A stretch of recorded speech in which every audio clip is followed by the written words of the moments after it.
past the love letters and hero worship Trump devotes to his little rocket man over there in North Korea, well, we've unearthed recent video today from North Korean state television news that features some of the choicest words for the president and especially his beloved First Lady. Wow. It's one of the most humiliating takedowns of a sitting president that you've ever seen. Now, in fairness, this kind of pompous buffoonery deserves the kind of scathing rebuke that we have for you on our featured story today. It's coming up on the other side of this. Hey, he's the head of a country, and I mean, he is the strong head. Don't let anyone think anything different. Right. He speaks and his people sit up at attention. I want my people to do the same. He's the strong head of a country. He speaks, his people sit up at attention, and I want my people to do the same. The President of the United States wants the American people to give him the same attention that the North Korean people are forced to give their leader.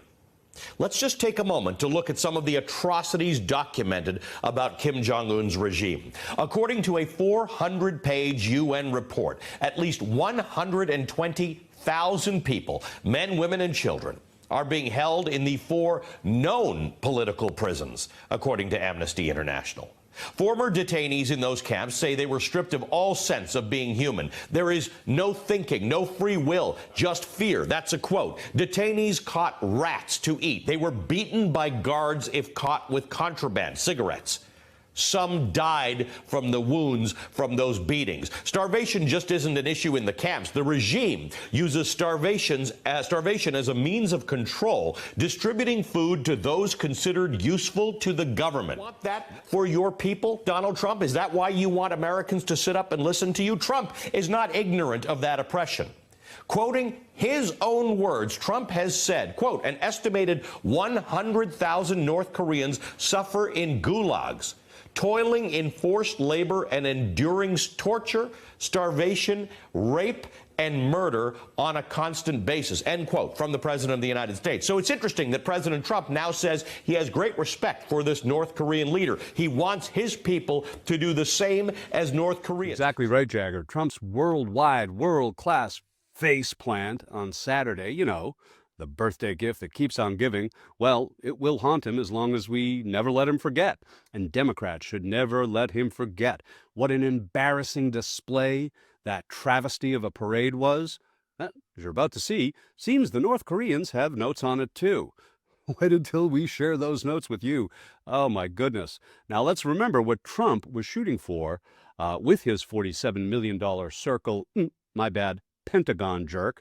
Here's what he hoped it would be. 역사의 군부들과 군 지휘관들이 조섭단에 고리지럽고 옥세인 향도의 손길이 없었다면 인민의 삶도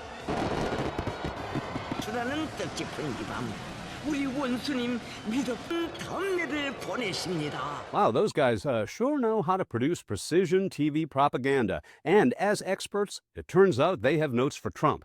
So now let's throw it to the Desi Lydic of North Korean news for a brutal review of Trump's magnificent birthday debacle. The capitalist peaks of America held a gaudy and vainglorious display of their dwindling military might this past weekend.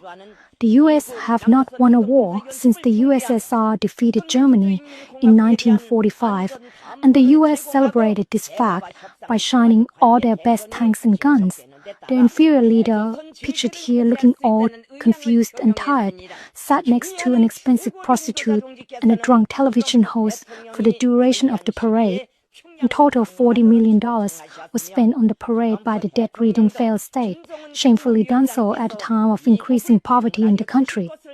Many have noted how pudgy and overweight the Trump looks at a time when Americans struggle for food. Unable to tolerate political dissent, the inferior leader's supporters shot dead an opposition politician in one city, while in other locations, a protester was shot and a follower of the cult leader attempted to drive his car into the crowd. The propaganda exercise was swallowed whole by the dull of mind and incurious of spirit. The helpless sheep believed themselves to be the envy of the world but the world laughs in their faces. Oh my, sat next to an expensive prostitute and a drunk television host. And she could get a job on The Daily Show. That's fine writing. So as world leaders mock Trump at the G7 this week and your pouty POTUS slinks away to his cocoon Hara and Mar-a-Lago, let's remember whether you check the box for him or not. Well, like an expensive prostitute, once damaged goods, always damaged goods. And that's what America is now, and you have him to thank for that.